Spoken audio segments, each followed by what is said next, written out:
Hi, I'm Kushan Mitra, contributing editor at ThePrint, and this is not the facelift of the Mahindra XEV900. That is coming in January. This is the Mahindra XEV9s, the third electric vehicle on Mahindra's INGLO electric platform, following the 9e and the BE6.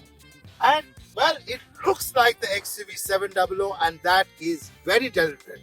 Earlier today, I spoke to Mahindra's top management, including Executive Director and CEO Rajesh Jejurikar, and he feels as the EV market in India evolves beyond early adopters to more traditional buyers, slightly more conservative buyers, they want their vehicles to look more conservative, more like a SUV, and that is what Mahindra has done with the XEV9s. And another thing they have done with this car is that they've added a third row, and that has also been a learning the company's had from the XEV900. They said the XEV900, which offers both a 5-seat and 7-seat version, over 85 to 90% of buyers were choosing the third 3-row option with 7 seats. Even though that might not make too much sense, because I just sat in the third row and it is not a very pleasant place for a large grown adult like me to sit in. But buyers want the optionality according to Mahindra management, and that optionality they've offered in the XEV9s. This is also a very, very loaded car. Another learning Mahindra's had is that you add a lot of comfort and tech features even on the base model. So you have what we call a coast-to-coast triple screen on this, a panoramic sunroof, the same LED lights that you get on the top model, and this is the pack 3 above.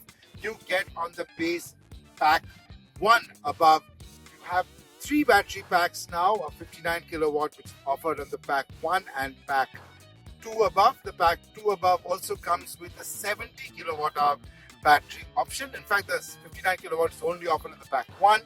The pack 2 above has a 70 kilowatt, which is a new battery pack option on the INGLO platform.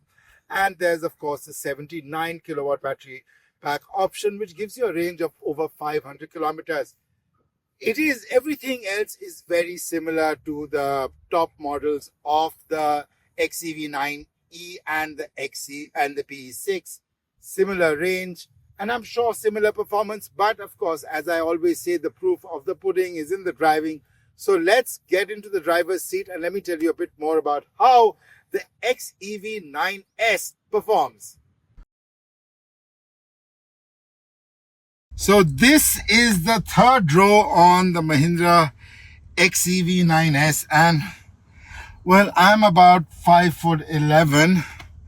Not the most comfortable place for somebody my size, but I've got air conditioning vents, air conditioning controls, charging points, so it's not a bad place to be if I was a young one. But no, I'm not young, I'm pretty large, and this isn't a comfortable place. That said, the second row is a sliding row, and right now it is all the way back.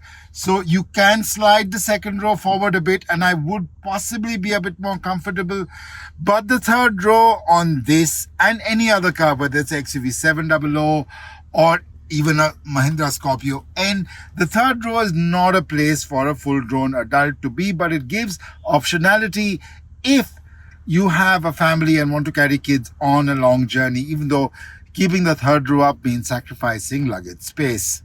So, as I said, the proof of a car is always in the driving, and frankly, the XEV9s drives like its INGLO siblings, the BE6 and the 9e.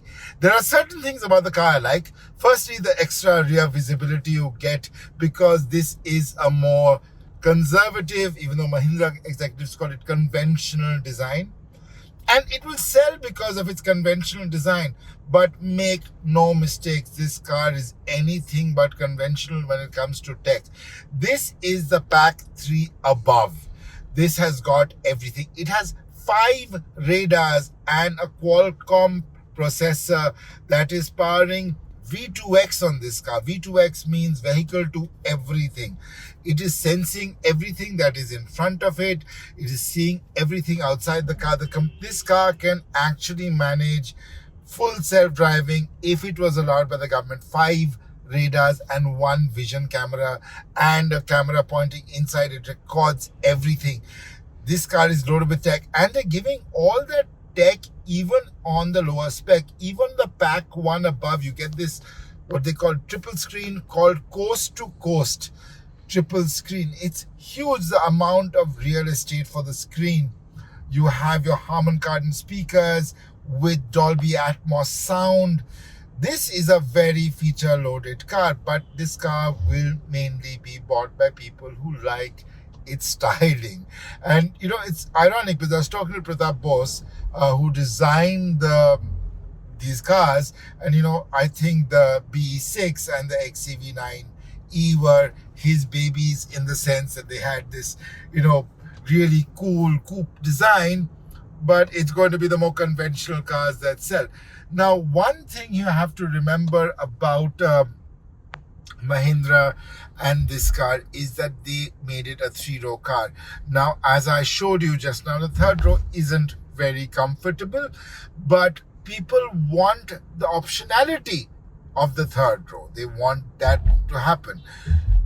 The pricing on this car is fantastic. Now, you can get the pack one above with this triple screen, panoramic sunroof and 3 rows of seating for under 20 lakhs ex-showroom, and this pack 3 above with everything, with the Qualcomm processor, V2X, 16 million color ambient lighting, rear ventilated seats, Boss mode. I can carry on and on and on.